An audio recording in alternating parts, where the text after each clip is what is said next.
नमस्कार सभी को। मैं हूं सचिन चौधरी। स्वागत करता हूं सभी का करंट न्यूज़ एनालिसिस में। और ये आज का हमारा 16th सेशन है। Welcome to our channel MSIS 360 degree coverage. तो चलिए करते हैं शुरुआत आज के सेशन की एक थॉट के साथ। सफलता हमारा परिचय दुनिया को करवाती है और असफलता हमें दुनिया का परिचय करवाती है। ये कहने को सिर्फ 4 लाइन है, बट इसका अर्थ बहुत ही गहरा है बच्चों। देखिए, अक्सर जब कोई इंसान जब सफल हो जाता है तब उसे पता चलता है कि उसकी रिस्पेक्ट बढ़ चुकी है। अचानक से एकदम उसे लगेगा कि उसकी काफ़ी रिस्पेक्ट बढ़ चुकी है, उसका मान सम्मान हो रहा है। और अगर वही व्यक्ति सफलता प्राप्त करने से पहले अगर 2-3 बार अगर उसने स्ट्रगल भी किया हो, उसने ठोकरें भी खाई हो, तो उसे इतना ना तो कोई ये पूछता कि आप कहाँ पे कितना स्ट्रगल कर पा रहे हैं, आपने क्या क्या ठोकरें खाए हैं। बस हमेशा लोग, और ये मनुष्य का स्वभाव ही है कि यही देखते हैं कि चमकते हुए सूरज को सभी प्रणाम करते हैं, उगते हुए सूरज को। तो वही चीज़ है कि सफलता हमारा परिचय दुनिया को करवाती है और असफलता हमें दुनिया का परिचय करवाती है, कि हमें पता चल जाता है कि कौन हमारे सहयोग में है, कौन नहीं है।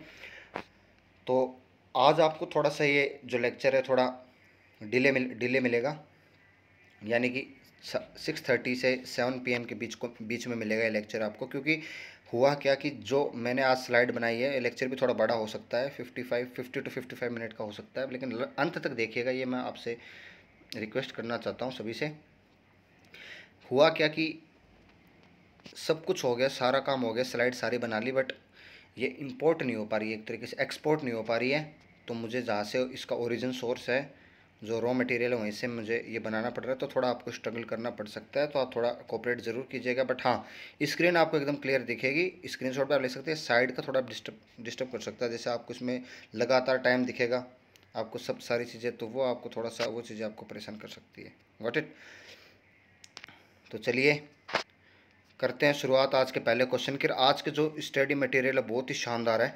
हालांकि 12 क्वेश्चन आज हैं, बट ये 12 क्वेश्चन आपको हर एक क्वेश्चन में नई चीज़ आपको सीखने को मिलेगी, ये मेरा वादा आपसे। Question first, recently which of the following country has announce to make कोविड-19 लाइन ऑन माउंट एवरेस्ट। हाल में ही निम्न में से किस देश ने माउंट एवरेस्ट पर कोविड-19 लाइन बनाने की घोषणा की है। बहुत ही मज़ेदार क्वेश्चन है। Option A Nepal, option B China, option C USA या फिर ऑप्शन डी इंडिया। 10 सेकंड का समय आपको दिया जा रहा है, आप फटाफट इसका आंसर बताइए अगर आपको मालूम हो तो।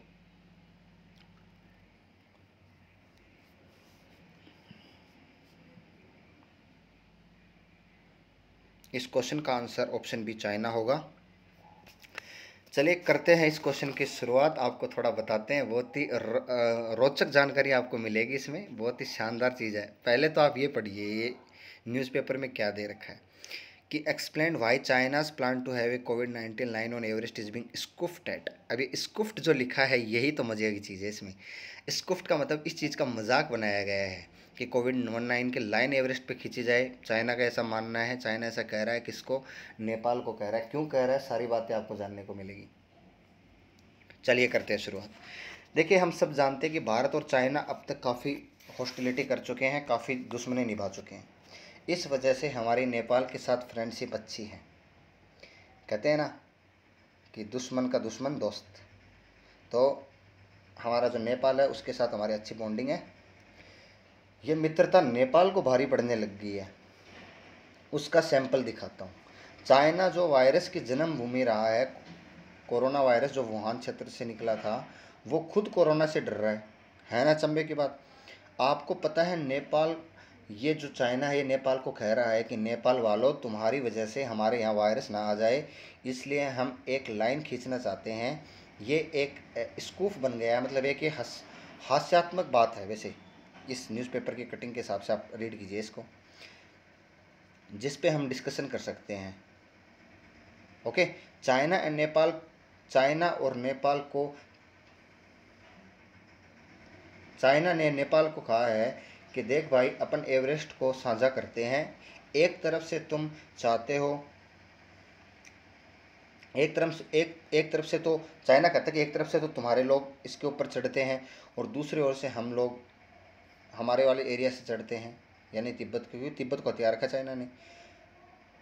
तो हमारी जो एवरेस्ट की पीक है, एक दूसरे के संपर्क में, एवरेस्ट की पीक पे जब चढ़ते हैं लोग आपकी तरफ से हमारी तरफ से, तो एक दूसरे के संपर्क में ना आ जाए, इस वजह से हमें यहाँ पे लाइन खींचनी पड़ेगी। एवरेस्ट पीक पे जैसे मिलते हैं, अब हम एक लाइन खींच देंगे, ये कहा है चाइना ने। तो चाइना और नेपाल, चाइना ने चाइना और नेपाल की मूक सहमति ली है। पहली बात तो ये कहा, देखो हम आपका एवरेस्ट मेज़र करते हैं। पहले तो उन्होंने ये प्लान बनाया था कि एवरेस्ट मेज़र करते हैं, तो नेपाल ने कहा हाँ नापो, टेक्नोलॉजी यूज़ कर लो, नाप लो, देखो ये माउंट एवरेस्ट हमारा भी संपर्क में आता है। ये चाइना ने कहा।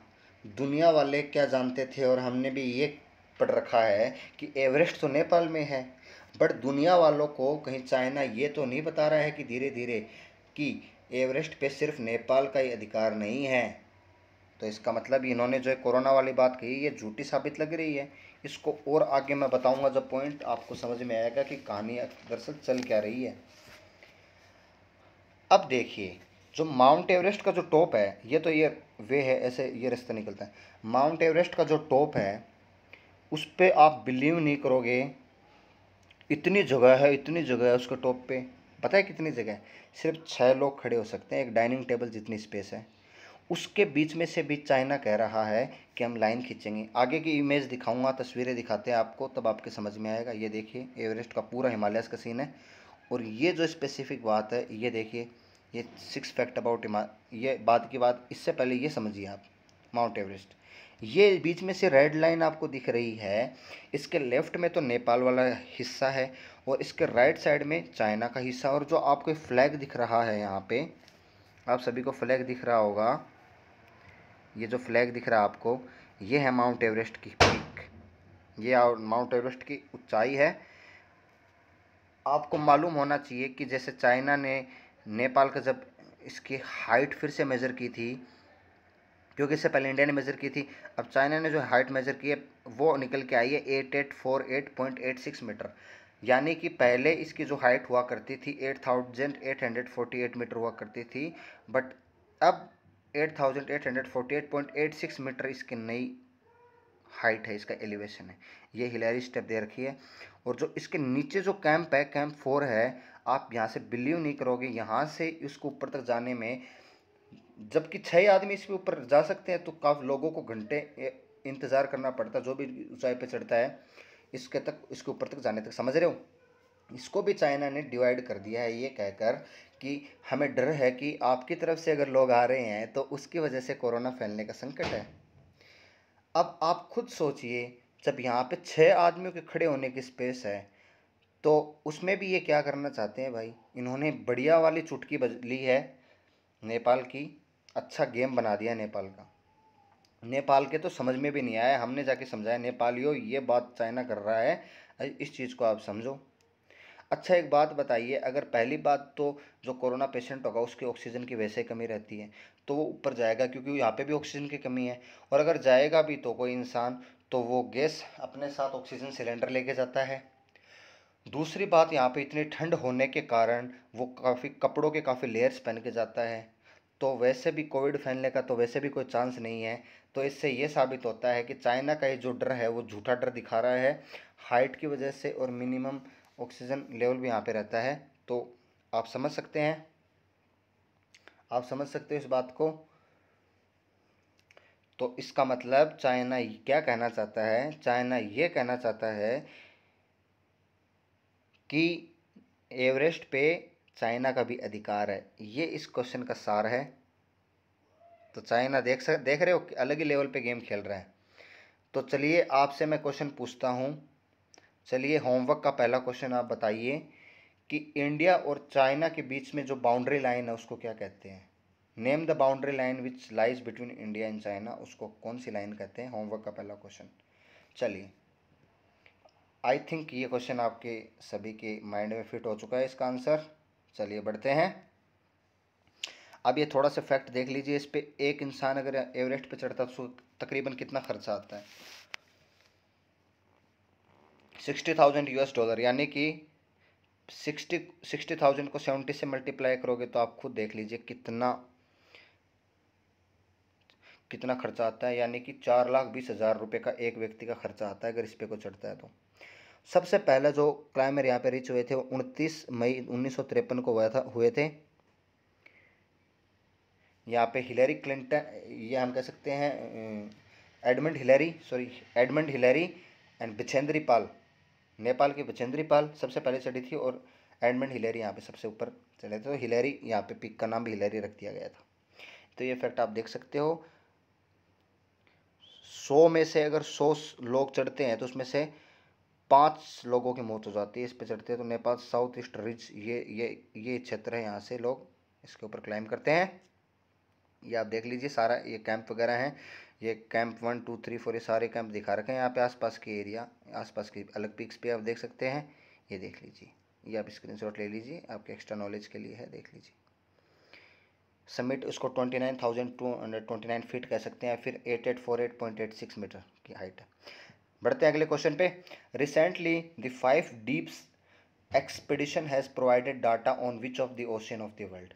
हाल ही में 5 डिप्स एक्सपीडिशन ने दुनिया के किस महासागर पर डेटा प्रदान किया है? Option A Indian, option B Pacific, option C Atlantic, option D all of the above. 10 second का वक्त मिल रहा है, बताइए आंसर फटाफट।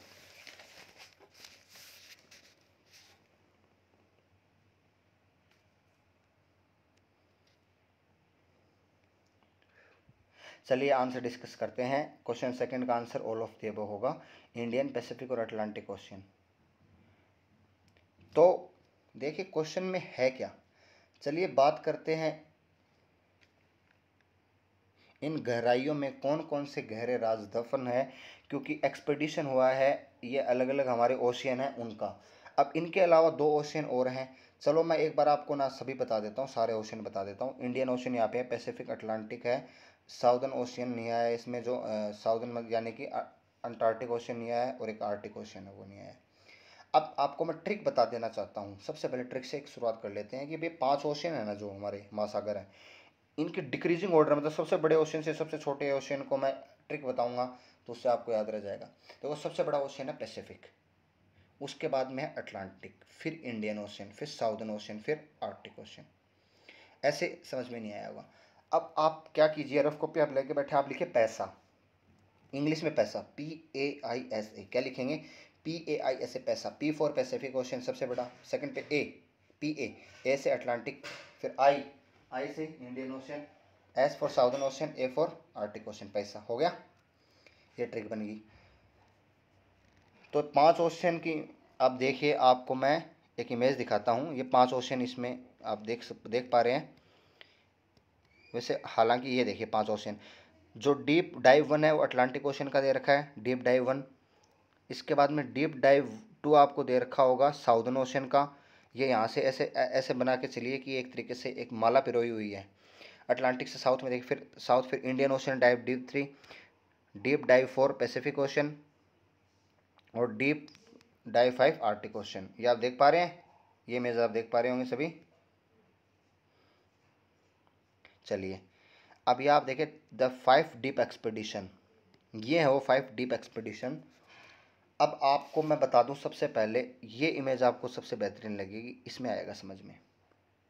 ये भी आप स्क्रीनशॉट ले सकते हैं इसका, लेकिन इससे भी बेहतरीन इमेज ये है कलर में। देखिए आपको स्क्रीन पे दिख रहा होगा मरियाना ट्रेंच, दिख रहा हो सभी को। आपके जो मैप है उसके राइट हैंड साइड में ईस्ट में मरियाना ट्रेंच है। ये लोकेटेड कहाँ पे? पैसिफिक ओशन में। तो पैसिफिक ओशन में क्या हुआ? मरियाना ट्रेंच, जो कि 10,924 मीटर की गहराई पे है। देखो पिछले क्वेश्चन में हम क्या कर रहे थे? माउंट एवरेस्ट की चढ़ाई कर रहे थे हम, क्या हाइट पे जा रहे थे, एलिवेशन पे। अब मैं आपको गहराइयों में लेके जा रहा हूँ, है मज़ा। पिछले क्वेश्चन में हम ऊंचाई पे गए थे, अब हम गहराई में जाएंगे। तो सबसे जो गहरी है इसमें, सबसे जो गहराई है वो किसकी है? मरियाना ट्रेंच की, जो कि 10,924 मीटर की गहराई पे है। Got it? यो कौन से ओशन में है? पैसिफिक ओशन में। इसके बाद जो सेकंड नंबर पे आएगा वो आएगा, मैं आपको डिक्रीजिंग ऑर्डर में बता रहा हूँ गहराई। सबसे गहरा मरियाना ट्रेंच है, तकरीबन माउंट एवरेस्ट से लगभग थोड़ा सा ज़्यादा है। माउंट एवरेस्ट 8848 मीटर, वैसे हाइट में बता रहा हूँ लेकिन ये गहराई में इतना है, सबसे तकरीबन 11 किलोमीटर कह सकते हो। सेकंड पे प्योर्टो रिको ट्रेंच है, प्यूर्टो रिको ट्रेंच कौन से ओशन में आता है? अटलांटिक ओशन में आता है, जो कि 8376 मीटर है, इतना गहरा है, तकरीबन 8 किलोमीटर 300 मीटर। ओके, अगर हम बात करें थर्ड पोजीशन आएगी साउथ सैंडविच ट्रेंच की, जो साउदर्न ओशन में लोकेटेड है। Got it. फोर्थ अगर हम बात करें तो जावा ट्रेंच की बात आएगी, जो कि इंडियन ओशन में लोकेटेड है। और फिफ्थ की बात करें तो हम मोलोय डीप, जो कि आर्टिक ओशन में स्थित है, जो कि 5550 मीटर है। यह आपको चीज़ सबसे पहले समझ में आनी चाहिए। और जो हमारा अटलांटिक ओशन, जो ये अटलांटिक ओशन का जो प्यूर्टो रिको ट्रेंच है, वो हमारे कंचनजंगा के हाइट जो ऊंचाई पे उतना ही गहरा है। ओके, तो डीपेस्ट ट्रेंच डिक्रीजिंग ऑर्डर में कौन सी हुई? सबसे गहरी मरियाना ट्रेंच हुई, फिर प्यूर्टो रिको, फिर साउथ सैंडविच, फिर जावा ट्रेंच और फिर मोलोय ट्रेंच। अब देखिए मरियाना ट्रेंच के नीचे क्या मिला। सबसे पहले अब ये आप देख सकते हैं, ये जो आपको सीन दिख रहा है ये मरियाना ट्रेंच का है। आज के बच्चों स्लाइड भी इतनी ज़्यादा हो गई, अभी तक रिकॉर्ड टूट गया, अभी हाईएस्ट स्लाइड है 71 स्लाइड आज हमारे पास, सबसे हाईएस्ट अभी तक। इससे पिछला रिकॉर्ड 48 का था, 48 स्लाइड्स थी। तो आप सोच सकते हैं, थोड़ा लेक्चर बड़ा तो नहीं होगा, मैं खींच दूंगा थोड़ा सा, तो आप इस चीज़ को मैं समझना कि अपना लेक्चर 50 मिनट से ज़्यादा नहीं होगा। ओके, तो मरियाना ट्रेंच है, ये आप लोग देख सकते हैं इसके डीप इनसाइड। तो डीप जो इसका सबसे डीपेस्ट पॉइंट है मरियाना ट्रेंच का भी, उसको क्या कहते हैं? उसको कहते हैं चैलेंजर डीप। ये क्या है? चैलेंजर डीप का सीन है, चैलेंजर डीप। अब ये कहाँ पे लोकेटेड है? ये पैसिफिक रिंग ऑफ फायर के पास में लोकेटेड है। कौन सा? मरियाना ट्रेंच का। Okay, Pacific ring of fire वही जहाँ पे सबसे ज़्यादा भूकंप और सबसे ज़्यादा वोल्केनो इरप्शन होता है। ट्रेंच का मतलब क्या होता है? ट्रेंच का मतलब होती है खाई। ओके, और ये लोकेटेड कहाँ पे? पैसिफिक ओशन में लोकेटेड है मरियाना ट्रेंच। Got it. ये आप देख सकते हैं, ये मलेशिया, सिंगापुर, ये जावा ट्रेंच का देख सकते हैं। जावा ट्रेंच, जो हमारी जावा ट्रेंच है वो इंडियन ओशन में है। और जावा ट्रेंच किसके पास में है? मलेशिया और सिंगापुर वाले रीजन में, और इंडोनेशिया के साउथ वाले रीजन में, आप देख सकते हैं। ओके, और ये किसके नीचे है? मलक्का स्ट्रेट के नीचे है। मलक्का स्ट्रेट है, ये इंडिया के ईस्ट के साइड का जो पोर्शन है, इंडिया के ईस्ट में यही लोकेट होता है। ओके, तो आप देख सकते हैं। अब हम बात करते हैं, ये देखिए मरियाना ट्रेंच है, ये कहाँ पे लोकेटेड है? पैसिफिक ओशन में। ये हमने डिस्कस कर लिया है अभी, चाइना और जापान के ईस्ट में है, देख लिया।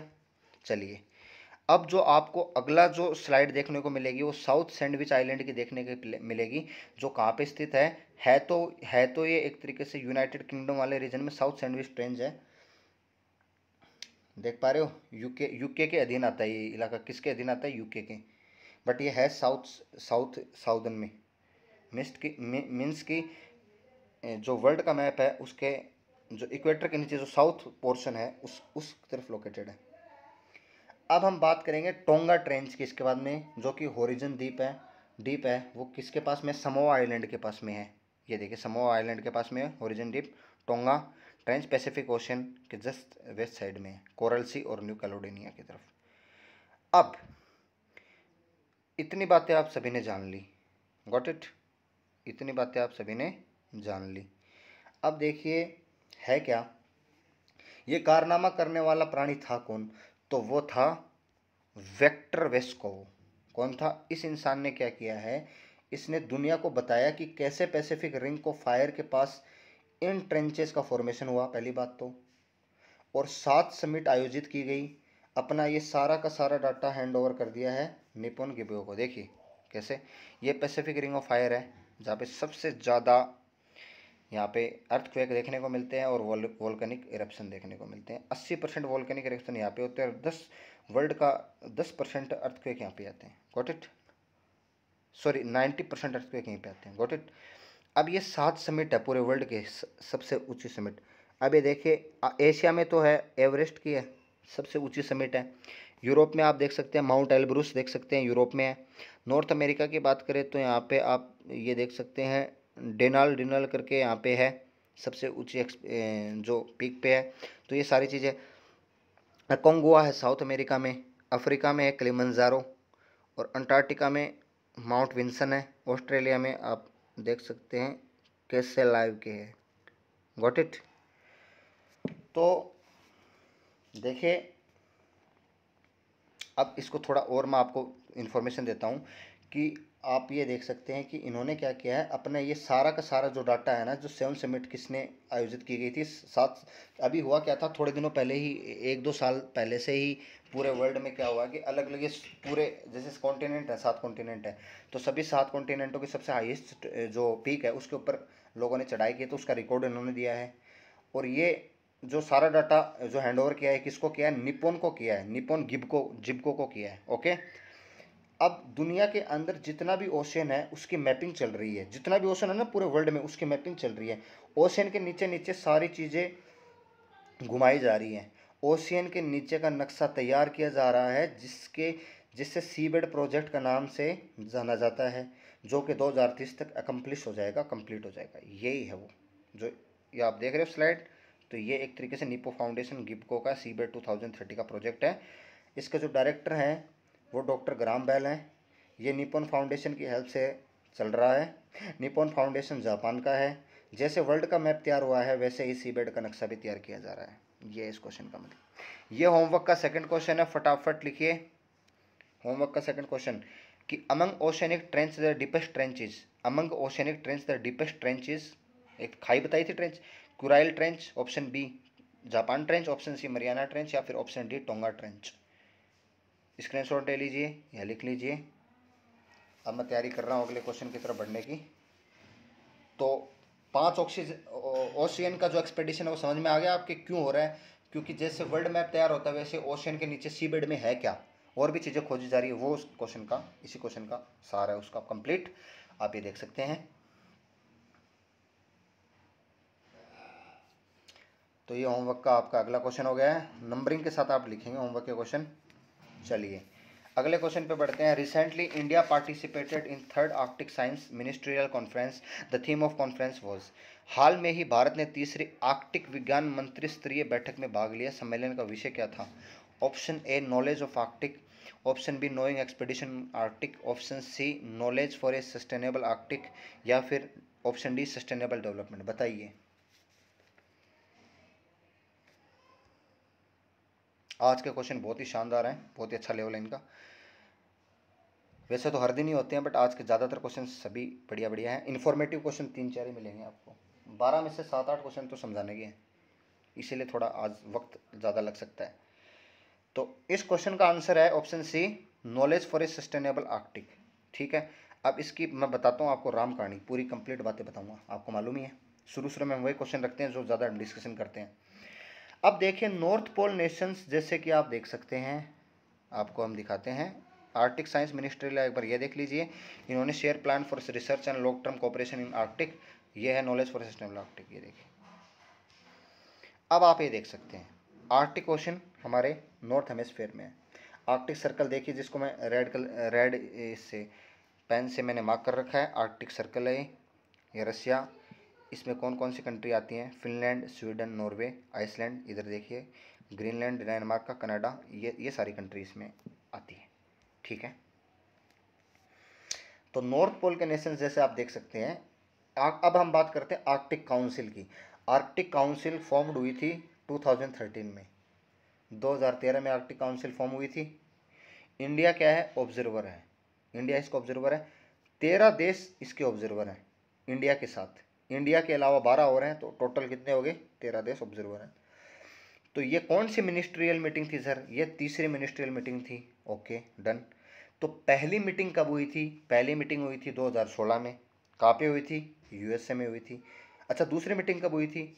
दूसरी मीटिंग हुई थी 2018 में। कहाँ हुई थी? जर्मनी में।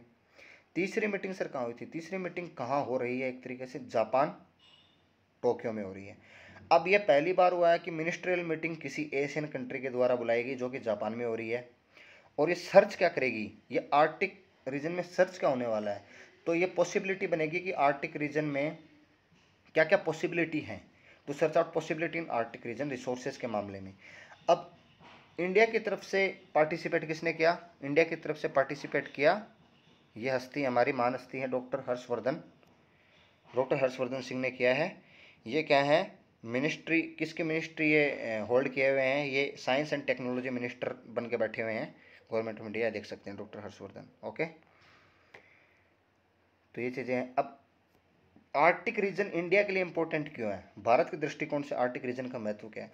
तो Arctic region is very crucial for us as our 2 research centre establish over there. हमारे 2 रिसर्च सेंटर वहाँ पे इस्टेब्लिश किए गए हैं, जिसका नाम है हिमाद्री और दूसरा है INDARC। ओके, आर्कटिक काउंसिल की हेडक्वार्टर की बात करें तो कहाँ पे है, नॉर्वे में है। कहाँ पे है, नॉर्वे में। असल में आर्कटिक रीजन की आइस अगर मेल्ट होगी तो इंडियन ओशन का भी लेवल बढ़ेगा, क्योंकि सारे ओशन एक दूसरे से कनेक्ट है। पिछला क्वेश्चन भी ओशन का ही पढ़ा था हमने। तो ये क्या करेगा, ओशन के लेवल के पानी के स्तर को बढ़ा देगा। तो इस वजह से भारत को भी यहाँ पे इनवाइट किया गया है, चिंता जताने के लिए कि इंडिया भी यहाँ पे पार्टिसिपेट करें।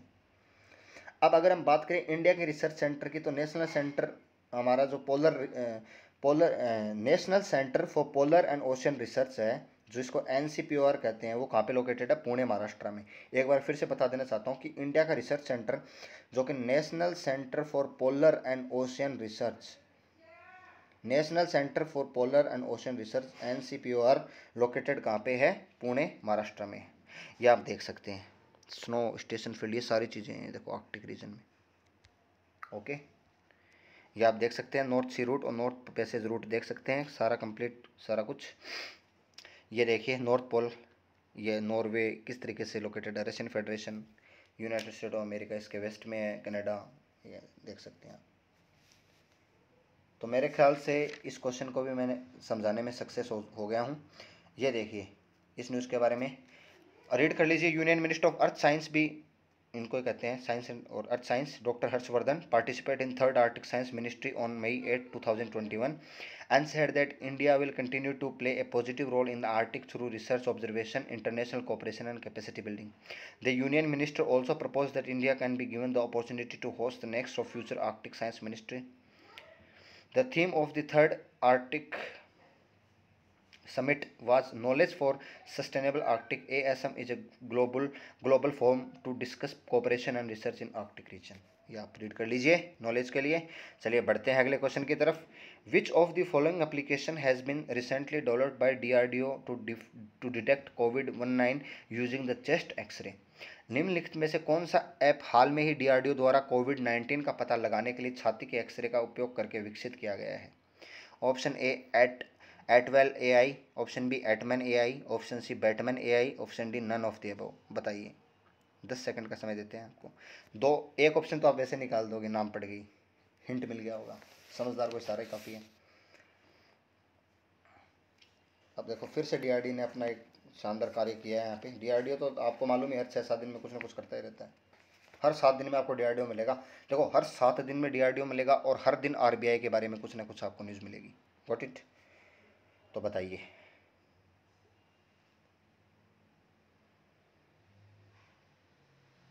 इस क्वेश्चन का आंसर आप एलिमिनेट करो सबसे पहले। Option C Batman AI, Batman कैसे, ये तो बना दिया ना एटमैन, तो बैटमैन हटा दो। इस क्वेश्चन का answer option B Atman AI होगा। अब जो RT-PCR है उसके तहत 70% रिजल्ट तो सही आता है। जब कोई जैसे किसी को COVID-19 का शक हो जाता है तो क्या, देखो सबसे पहले आप देखिए Atman AI DRDO artificial intelligence tool है। आर्टिफिशियल AI मतलब artificial intelligence to detect COVID को डिटेक्ट करने के लिए एटमैन AI इजाद किया है। किसने? DRDO ने, डिफेंस रिसर्च डेवलपमेंट ऑर्गेनाइजेशन। वही DRDO जिसका फॉर्मेशन 1958 में हुआ था, वही DRDO जिसके, आप बता सकते हो उसके CEO कौन है, चेयरमैन कौन है बताइए। देखते हैं आप में से कौन कमेंट करता है, अगर आप लाइव देख रहे हो तो। जी सतीश रेड्डी है। कौन है? जी सतीश रेड्डी। तो अब जो RT-PCR जो करवाते हैं उसके तहत 70% रिजल्ट तो आता है, बट 30% रिजल्ट गलत आता है। तो लोगों ने क्या डिसाइड किया, लोगों ने डिसाइड किया कि RT-PCR ही करवा ले। तो उसके जगह हम क्या करवा लें, CT स्कैन भी करवा ले साथ में। RT-PCR तो करवाएंगे, CT स्कैन करवा लें। तो वो CT स्कैन करवा तो लेते हैं, बट ये भूल जाते हैं कि CT स्कैन एक्सरे की कंपैरिजन में 70 से लेकर 300 गुना ज़्यादा हानिकारक होती है, खतरनाक होती है, पेरिलस होती है। यहाँ सिर्फ एक्सरे को देखकर पता लगाया जाएगा इस टेक्नोलॉजी के तहत, एटमैन की टेक्नोलॉजी के तहत एक्सरे के मदद से ये पता लगाया जाएगा। ये देखिए एक बार आप ये रीड कीजिए एक बार। Got it? तो अब ये इमेज देखिए। ओके, तो एक्सरे को देखकर पता लगाया जाएगा कि कोरोना की इंटेंसिटी है कितनी।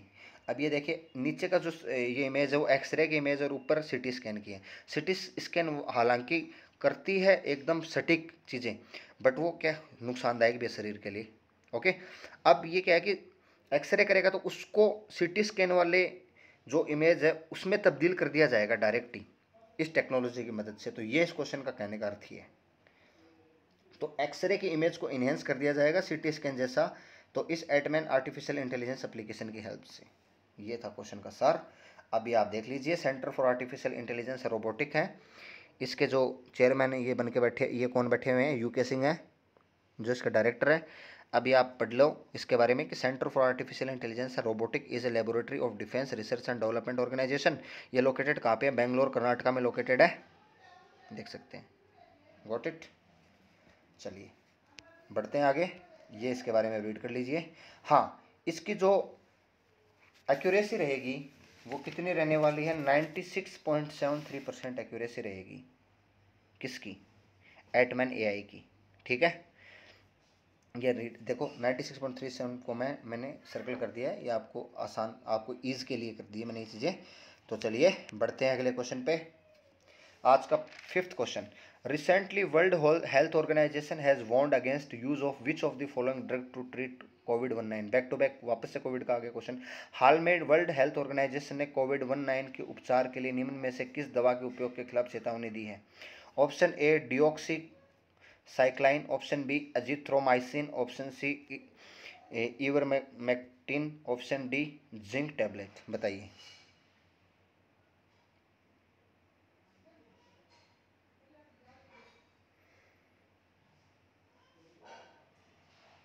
सबसे पहले तो अब इस क्वेश्चन का जो आंसर है वो मैं आपको बता देना चाहता हूँ। इस क्वेश्चन का आंसर जो होने वाला है option B, sorry option C इसका आंसर होगा। इस क्वेश्चन का आंसर होगा ऑप्शन सी, इवरमेक्टिन। क्या होगा, आइवरमेक्टिन।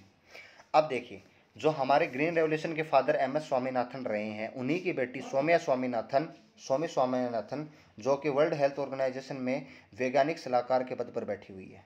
ओके, उन्होंने वर्ल्ड हेल्थ ऑर्गेनाइजेशन की हेल्प से दुनिया को कहा है कि जो भी कोविड-19 से बचने के लिए इवरमेक्टिन मेडिसिन खा रहा है, ये दवा नहीं खानी चाहिए क्योंकि इसके साइड इफ़ेक्ट के हमें अभी पता नहीं है। ये किनका कहना है, ये कहना है सौम्या स्वामीनाथन का, जो एम एस स्वामीनाथन की डॉटर है, जो कि वैज्ञानिक सलाहकार के पद पर बैठी हुई है। ये मैंने आपको बात बताई। अब ये देख सकते हैं सौम्या स्वामीनाथन का ट्वीट आप पढ़ सकते हैं। Safety and efficacy are important when using any drug for a new indication. World health organisation recommends against the use of ivermectin for कोविड-19 एक्सेप्ट विद क्लिनिक ट्रायल। ये इनका मानना है। लेकिन अगर आप बिलीव नहीं करोगे, आपको मैं एक रिपोर्ट दिखाऊंगा। ये देखिए, ये सौम्या स्वामीनाथन बैठी हुई है, वर्ल्ड हेल्थ ऑर्गेनाइजेशन की चीफ साइंटिस्ट है। ओके, अब देखिए, ये वर्ल्ड हेल्थ ऑर्गेनाइजेशन के इस पेज पे आप एक बार थोड़ा स्टैटिक पार्ट बता दें आपको। ये इसके जो सीईओ, जो इसके हेड हैं एक तरीके से, अभी जो कौन है वो अभी है टेड्रोस एधनोम। कौन है, टेड्रोस एधनोम है। तो वर्ल्ड हेल्थ ऑर्गेनाइजेशन का फॉर्मेशन कब हुआ था, 7 अप्रैल 1948, 7 अप्रैल 1948 को इसका फॉर्मेशन हुआ था। इसका हेडक्वार्टर कहाँ पे है, इसका हेडक्वार्टर जिनेवा स्विट्जरलैंड में है। इसका जो फाउंडर है वर्ल्ड हेल्थ ऑर्गेनाइजेशन के, वो है United states, UK, Brazil, Canada, France, और भी हैं कंट्रियाँ। तो ये इंपॉर्टेंट जो मेन कंट्री हो गई है। तो 7 अप्रैल को हम वर्ल्ड हेल्थ डे भी सेलिब्रेट करते हैं। ओके, अब ये आप ये जो चीज़ है ये पढ़िए एक बार, ये जो स्लाइड इस पे देखिए। Ivermectin is use to treat different type of parasite such as heat lice and scabies. It was given to healthcare workers as a COVID preventive drug. All those who volunteered like doctor, nurses, paramedic and security staff of AIIMS Bhubaneswar are given intervention. ये देखिए, अब आप इसके centre के जो news है वो पढ़िए। AIIMS study found those who took in ivermectin had more than 70% less chance of catching covid infection. जिन्होंने इस दवाई को लिया है वो 70% तो मरीज तो सही हो गए हैं, उनके इन्फेक्शन ही नहीं हुआ। The study is now in print. अब देखिए ये चीज़ है, तो ये कौन से तर्ज पे पता नहीं वर्ल्ड हेल्थ ऑर्गेनाइजेशन की मदद से कह रहे हैं, लेकिन ये जो न्यूज़ है आप ये रियल जेन्युइन न्यूज़ है, तो आप ये लोग सोच सकते हैं। तो ये मेडिसिन अगर ये भी कारगर साबित नहीं होगी तो कौन सी होगी, तो ये चीज़ सोचने वाली बात है। चलिए बढ़ते हैं अगले क्वेश्चन पे। Which state police has launch mission हौसला टू हेल्प कोविड पेशेंट। किस राज्य की पुलिस ने कोविड मरीजों की मदद के लिए मिशन हौसला शुरू किया है। Option A Uttarakhand, option B Uttar Pradesh, option C Haryana, option D Madhya Pradesh. 10 second का समय मिलता है, आंसर सोचिए।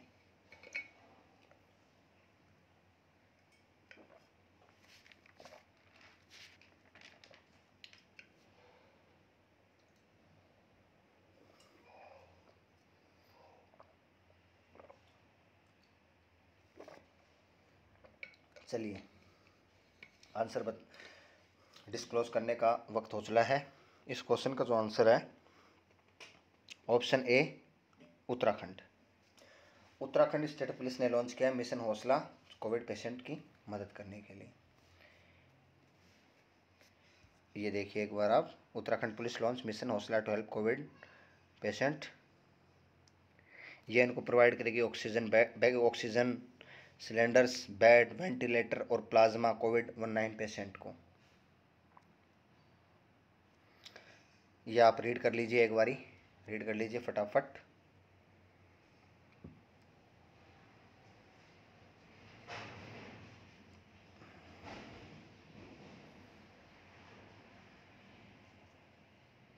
चलिए उत्तराखंड के बारे में धुआंधार पारी खेलते हैं थोड़ी सी। देखिए पिछले साल ही डिसाइड हुआ था कि उत्तराखंड की जो उत्तराखंड को जिसको उत्तरांचल भी कहते हैं, समर कैपिटल भी वहाँ पे, जैसे उत्तराखंड की अभी जो कैपिटल की बात करें तो देहरादून है, तो वहाँ पे उन्होंने डिसाइड किया था कि समर कैपिटल बनाई जाए कौन सी जगह को, गैरसैंण को। किसको? गैरसैंण को। उत्तराखंड का जो फॉर्मेशन है, उत्तराखंड का जो फॉर्मेशन हुआ था वो हुआ था, कब हुआ था बताइए, आप बता सकते हो? 9 नवंबर 2000 को हुआ था। कब हुआ था? 9 नवंबर 2000 को। एक बार ये देख लीजिए एक बार। ये टोल फ्री नंबर भी दिए हैं यहाँ पे। उत्तराखंड का अगर कोई स्टूडेंट ये लेक्चर देख रहा हो तो उसके लिए मददगार साबित हो सकता है। ये देखिए ये डिस्ट्रिक्ट है उत्तराखंड के। कितने डिस्ट्रिक्ट है उत्तराखंड में? 13 डिस्ट्रिक्ट हैं। ये सभी की डिटेल है, ये देख लीजिए आप एक बार। पिथौरागढ़, बागेश्वर, चंपावत, नैनीताल, उधम सिंह नगर, अल्मोड़ा, पौड़ी गढ़वाल, चमोली, रुद्रप्रयाग, उत्तरकाशी, टेहरी गढ़वाल, देहरादून और हरिद्वार। ये क्या है? ये सारे आप देखें, ये सभी डिस्ट्रिक्ट है।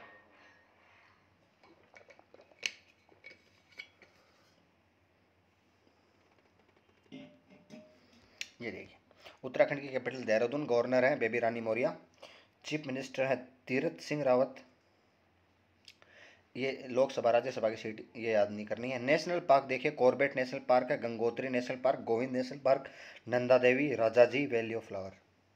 ये इंपॉर्टेंट नेशनल पार्क है, ठीक है। अब हम बात करें जो उत्तराखंड है, उत्तराखंड बॉर्डर किस किस के साथ साझा करता है? हिमाचल प्रदेश, कंट्री में बात करें तो तिब्बत, चाइना, नेपाल, कंट्री में नेपाल, तिब्बत, चाइना, नेपाल के साथ हिमाचल प्रदेश, उत्तर प्रदेश। अब आज का मैं क्वेश्चन आपसे ये पूछना चाहता हूँ, मेरे को ये बताओ कि वो डिस्ट्रिक्ट बताओ उत्तराखंड का, वो डिस्ट्रिक्ट बताओ, name that district of Uttarakhand which share common border with Himachal Pradesh. देखो उत्तराखंड का वो, अभी मैंने 13 डिस्ट्रिक्ट दिखाया आपको उत्तराखंड की, तो उत्तराखंड का वो डिस्ट्रिक्ट बताओ जो हिमाचल प्रदेश, हरियाणा और उत्तर प्रदेश के साथ common district, common border share करता हो। किसके साथ? हिमाचल प्रदेश के साथ, हरियाणा के साथ और उत्तर प्रदेश के साथ। ये आप कमेंट बॉक्स में बताएंगे मुझे, इसका आंसर मैं देखना चाहता हूँ किसको पता है। उत्तराखंड वही जगह है जहाँ पे काला पानी बॉर्डर डिस्प्यूट हुआ था, लिपू लेक, लिम्पू दौरा और काला पानी, जो चाइना छेड़ा हुआ था वही, ठीक है। अच्छा, लिटरेसी रेट उत्तराखंड की है 78.81% है। मैंने बता दिया आपको ये सारी चीज़ें। नेशनल पार्क 6 हमने डिस्कशन कर ही लिए हैं। यूनेस्को हेरिटेज साइट में कहें तो नंदा देवी है, 1939 में इसको रजिस्टर किया गया था, और वैली ऑफ फ्लावर 1982 में इसको रजिस्टर किया गया था। जीआई टैग की बात करें तो तेज पत्ते यहाँ पे हैं, एक तरीके से तेजपत नाम की एक चीज़ है, वो कर रखी है इन्होंने जीआई टैग में। तो ये सारी जानकारी उत्तराखंड के संदर्भ में मैंने आपको बता दी है। बढ़ते हैं अगले क्वेश्चन। अब एक बार देख लीजिए कि इंडिया के मैप में मैंने कहाँ पे लाई करता हूँ उत्तराखंड, ये रेड पेन से टिक लगा रखा है, ये देख सकते हो। नॉर्थ में उत्तराखंड का दूसरा नाम उत्तरांचल है। ये सारी चीज़ें मैंने आपको बता दी। चलिए बढ़ते हैं अगले क्वेश्चन पे। Question number 7, who is to be awarded by Arline Pacht global vision award. अर्लाइन Pacht global vision award से किसे सम्मानित किया जाना है? Option A Jose J Kattoor, option B Gita Mittal, option C Parveen Kumar, option D Shyamlal Sharma. बताइए इस क्वेश्चन का आंसर आप बताइए मुझे।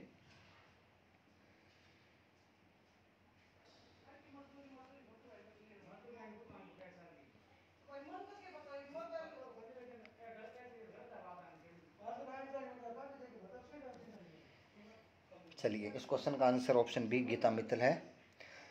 यह अवार्ड दिया किस चीज़ के लिए जाता है? सबसे पहले तो ये आपको पता होना चाहिए, यह अवार्ड दिया जाता है फीमेल जज के लिए, जो अपना आउटस्टैंडिंग कंट्रीब्यूशन करती है किसमें? जस्टिस में। तो ये जम्मू एंड कश्मीर के हाई कोर्ट की जज हैं, और मेक्सिको की मार्गरेटा लूना को भी ये अवार्ड मिला हुआ है। किसको? मार्गरेटा लूना को भी अवार्ड मिला हुआ है। ये अवार्ड कौन देता है? इंटरनेशनल एसोसिएशन ऑफ वीमेन जज, इंटरनेशनल एसोसिएशन ऑफ वीमेन जज, IAWJ जिसको शॉर्ट में कहते हैं। It has been given since 2016। ये कब से दिया जा रहा है? 2016 से दिया जा रहा है। इंटरनेशनल एसोसिएशन ऑफ वुमेन जज की हेड है कौन? हेड कौन है? वेनेसा रुइज है। कौन है? वेनेसा रुइज है। गीता मित्तल पहली महिला बनी है जो इस अवार्ड को रिसीव किया जिन्होंने। अब आपको ये भी बता दें कि इंटरनेशनल एसोसिएशन ऑफ वुमेन जज है, उसका हेडक्वार्टर कहाँ पे? Washington DC। अब इसके अलावा वाशिंगटन DC में कोई और भी हेडक्वार्टर याद आते हैं क्या? देखते हैं। हाँ बिल्कुल, 2 हेडक्वार्टर और हैं वाशिंगटन DC में। एक तो है इंटरनेशनल मॉनेटरी फंड IMF का, और वर्ल्ड बैंक का, वही जो ब्रिटेन वुड सम्मेलन 1944 के तहत बना था। तो ये सारी चीज़ें मैंने आपको इसके बारे में बता दी है। चलिए बढ़ते हैं अगले क्वेश्चन पे। Which state is to provide ₹5,000 to BPL family as covid relief? किस राज्य ने BPL परिवारों को कोविड राहत के रूप में 5,000 रुपये प्रदान करने की घोषणा की है? Option A Bihar, option B Uttar Pradesh, option C Haryana, option D Madhya Pradesh. 10 second का वक्त मिलता है, फटाफट आंसर बताइए मुझे इसका।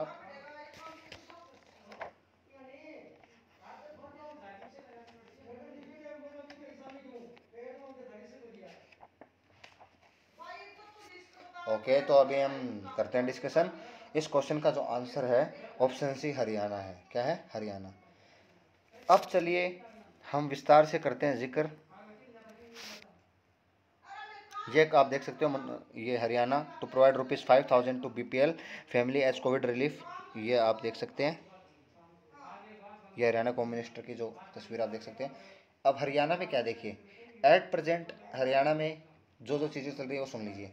सुरक्षित हरियाणा करके कोविड-19 के बचाव में सुरक्षित हरियाणा मुहिम छड़ी हुई है। हरियाणा ऐसा स्टेट बना है जो एनीमिया फ्री स्टेट हो चुका है। एनीमिया फ्री स्टेट हो चुका है एक तरीके से। एनीमिया मतलब खून की कमी, तो अब वहाँ पे किसी भी इंसान के नहीं है, एनीमिया फ्री स्टेट हो गया। 75% प्राइवेट जॉब प्रोवाइड कर रहा है हरियाणा।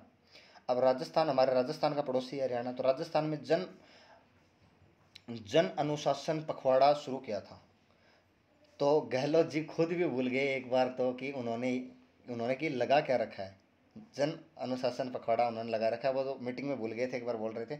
अब आपको सबसे इंपॉर्टेंट बात यह है इस क्वेश्चन में, जैसे आया है BPL के BPL बिलो पॉवर्टी लाइन। अब BPL है क्या, इसके डेफिनेशन क्या है, ये भी आपको मालूम होना चाहिए। तो इंडिया में एक बार 1951 से 5 ईयर प्लान, जो कि पंचवर्षीय योजना बनाने की फैशन चल रहा था। तो 9th 5 ईयर प्लान में गवर्नमेंट ने डिसाइड किया कि गरीबी हटानी है, बट पहले गरीब पहचाने तो सही कि है कौन।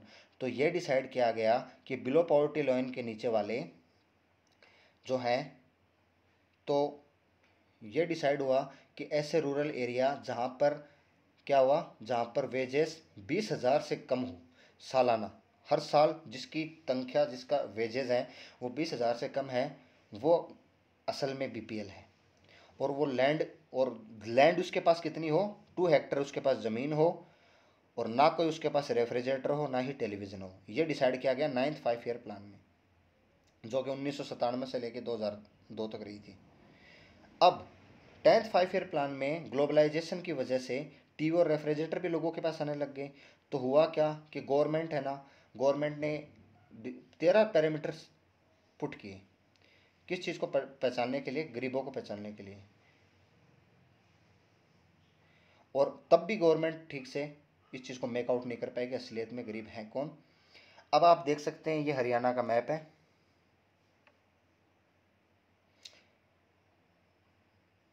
अब क्वेश्चन ये बनता है, क्या हरियाणा उत्तराखंड के साथ बॉर्डर बनाता है? जो पिछला क्वेश्चन आप देखो, क्या हरियाणा उत्तर प्रदेश के साथ बॉर्डर बनाता है? आंसर है यस, बनाता है। अच्छी बात है, बनाता है।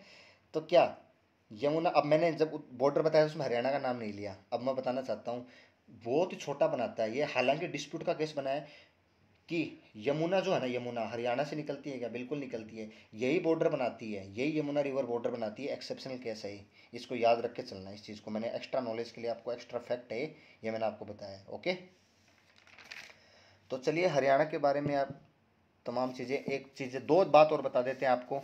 हरियाणा कि पहली एयर टैक्सी जो रन हुई थी, इंडिया की जो पहली एयर टैक्सी रन हुई थी वो हरियाणा में हुई थी, एयर टैक्सी। और वो किसके किसके तहत? उड़ान स्कीम के तहत। उड़ान उड़ान स्कीम यानी कि उड़े देश का आम नागरिक। वो भी कहाँ से? हिसार से चंडीगढ़ में के बीच में एयर टैक्सी रन हुई थी, हरियाणा। फॉर्मेशन 1 नवंबर 1956।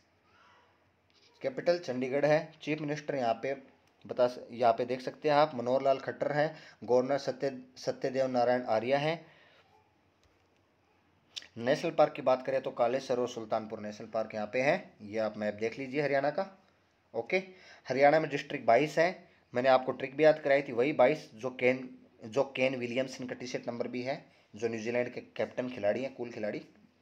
तो उस प्रकार बॉर्डर किसके साथ हरियाणा साझा करता है? तो पंजाब, हिमाचल प्रदेश, उत्तराखंड के साथ भी करेगा। उत्तराखंड, उत्तर प्रदेश और राजस्थान, ये 5 स्टेट के साथ हरियाणा अपना बॉर्डर टच करता है। कोई इंटरनेशनल बॉर्डर नहीं लगता है। तो ये सारी चीज़ें हरियाणा के बारे में आप जान लीजिए। और वर्ल्ड हेरिटेज साइट में बात करें तो कैपिटल कॉम्प्लेक्स चंडीगढ़ में है, इसको दर्जा मिला हुआ है। चलिए, ये देखिए, चलिए बढ़ते हैं अगले क्वेश्चन पे। Question 9, recently RBI appoint who as the executive director? Option A Jose B Kattoor, option B Shankar Ghosh, option C Praveen Kumar, option D Shyamlal Sharma. बताइए।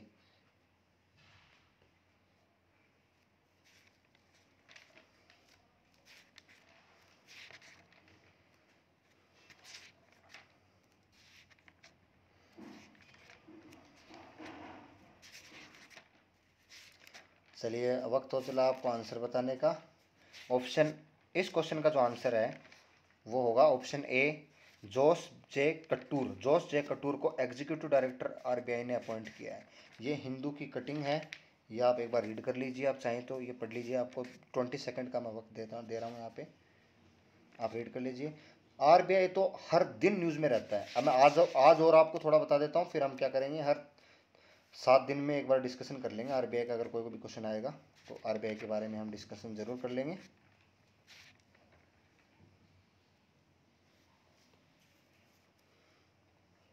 चलिए, ये आपने रीड कर लिया होगा। ये है, कौन है ये? जोश जकटूर, देख सकते हैं, ये इनकी फोटो है। अब देखिए, मैं आपको बताता हूँ। आरबीआई में हमारे एक गवर्नर और 4 डिप्टी गवर्नर रहते हैं। ये एग्जीक्यूटिव डायरेक्टर हुए, ये चार डिप्टी गवर्नर होते हैं, पहली बात। अब आरबीआई बना किसकी सिफारिश पे था? RBI on the recommendation of Hilton Young Commission में बना था। एक्ट 1934 में इस्टेब्लिश हुआ था। 1 अप्रैल 1935 को इस्टेब्लिश हुआ था आरबीआई। ओसबोर्न स्मिथ इसके पहले गवर्नर थे, ओसबोर्न स्मिथ। और अगर इंडियन गवर्नर की बात करें तो सीडी देशमुख जी रहे हैं। प्रेजेंट में आप बताइए, प्रेजेंट गवर्नर जो हैं वो शक्तिकांत दास हैं। कौन है? शक्तिकांत दास हैं। 1937 में हुआ क्या, आरबीआई को कोलकाता से मुंबई में शिफ्ट कर दिया गया। 4 इसके रीजनल ऑफिस हैं, जो कि कोलकाता, मुंबई, दिल्ली, चेन्नई में स्थित है। 4 इसके डिप्टी गवर्नर हैं, जो टी रविशंकर हैं। एक माइकल पात्रा, जैसे संबित पात्रा से याद करवाया था, महेश कुमार जैन है, और एक एम राजेश्वर राव जी हैं। 21 डायरेक्टर हैं। कार्यकाल डायरेक्टरों का 4 साल का होता है। तो ये सारी बात आपको आरबीआई के बारे में आपको पता होना चाहिए। चलिए अगले क्वेश्चन पे। Recently which bank with common service centre CSC launch chatbot Eva? हाल में ही कॉमन सर्विस सेंटर सीएससी के साथ मिलकर किस बैंक ने चैटबॉट ईवा लॉन्च किया? Option A ICICI bank, option B HDFC bank, option C Axis bank, या फिर option D Kotak Mahindra bank. बताइए इस क्वेश्चन का आंसर। 10 सेकंड का वक्त आपको मिलता है।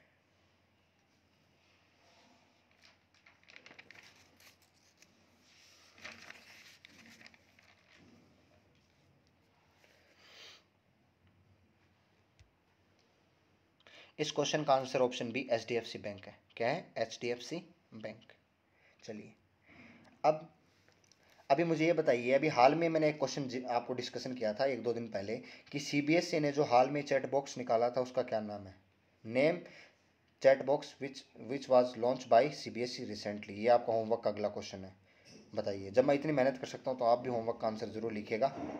मैं देखना चाहता हूँ किन किन को याद है। ये बिजनेस लाइन में आप देख सकते हैं, CSC HDFC bank launch chatbot Eva. अब ये जो चैटबॉट जो ये लॉन्च होते हैं तो इसका मकसद क्या होता है? बस सवाल जवाब करने का मकसद होता है, जैसे हम व्हाट्सएप पे चैट करते हैं वैसे चैटबॉट होता है इनका। प्रॉब्लम रिजोल्व करने का प्लेटफॉर्म है एक तरीके से। अब HDFC की बात हो रही है तो समय ना गवा के मैं HDFC के बारे में, जो बैंकिंग की जो तैयारी करना चाहेंगे उनके लिए काम की चीज़ें हैं। HDFC का हेडक्वार्टर मुंबई में है। CEO इसके शशिधर जगदीशन है। कौन है? शशिधर जगदीशन। टैगलाइन HDFC का टैगलाइन क्या है? ये टैगलाइन भी बहुत पूछते हैं, जैसे थीम होता है ना डे का, वैसे इसका टैगलाइन होता है वी अंडरस्टैंड योर लाइफ। क्या है? वी अंडरस्टैंड योर लाइफ, ये इसकी टैगलाइन है। चलिए अगले क्वेश्चन पे। Who became the first Indian to win Arab world Nobel prize? Arab world Nobel पुरस्कार जीतने वाले पहले भारतीय कौन बनी? Option A Aryna Sabalenka, option B Tahira Qutbuddin, option C Kirti Karanth, option D Anjali Bhardwaj. बताइए इस क्वेश्चन का आंसर।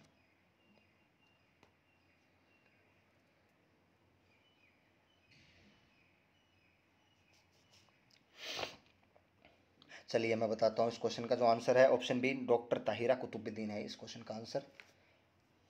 ये देख लीजिए, ये हैं अरेबिक ओरिएशन आर्ट एंड फंक्शन तब ताहिरा कुतुबुद्दीन। ये जो लेडी हैं, ये यूनिवर्सिटी ऑफ शिकागो में पढ़ाती हैं। फर्स्ट इंडियन है जो कि 15th Sheikh Zayed book award को इन्होंने जीता है। एक तरीके से फर्स्ट इंडियन है 15वीं शेख जायद बुक अवार्ड जीता है। ये अरब वर्ल्ड की नोबेल अवार्ड है। ये क्या है? शेख जायद जो बुक अवार्ड होता है ये अरब वर्ल्ड का नोबेल के समान होता है ये अवार्ड। ये देखिए आप कंप्लीट इनके बारे में देख सकते हैं। 15 Sheikh Zayed book award, Nobel prize of Arab world, ये पूरी नॉलेज आप ले सकते हैं यहाँ से। ये देखिए जो भी मैंने सारी बातें बताई यहाँ पे लिखी हुई हैं। चलिए next question, last but not the least. Recently when was international nurses day observed? हाल में अंतर्राष्ट्रीय नर्स दिवस कब मनाया गया? ऑप्शन ए 9 मई, ऑप्शन बी 10 मई, ऑप्शन सी 11 मई, ऑप्शन डी 12 मई। बताइए।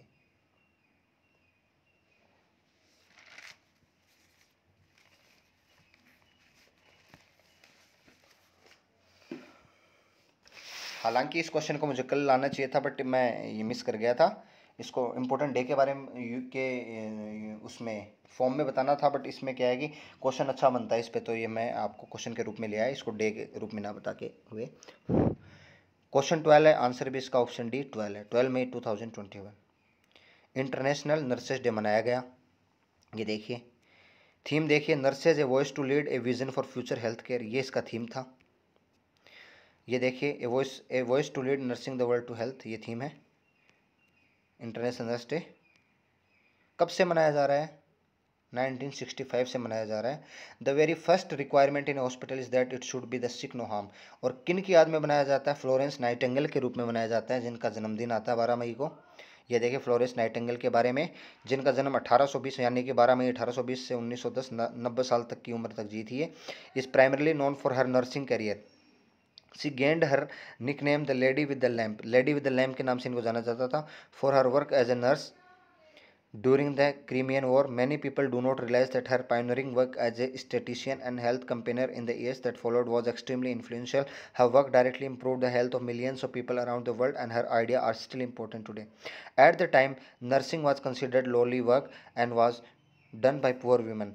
It was not the professional job it's today. Florence Nightingale led this change of attitude. ये देखिए कितना महान काम किया इन्होंने, बहुत ही शानदार लेडी रही हैं फ्लोरेंस नाइटिंगेल। ये मेडल देखो इनको कौन कौन से मेडल मिले हैं।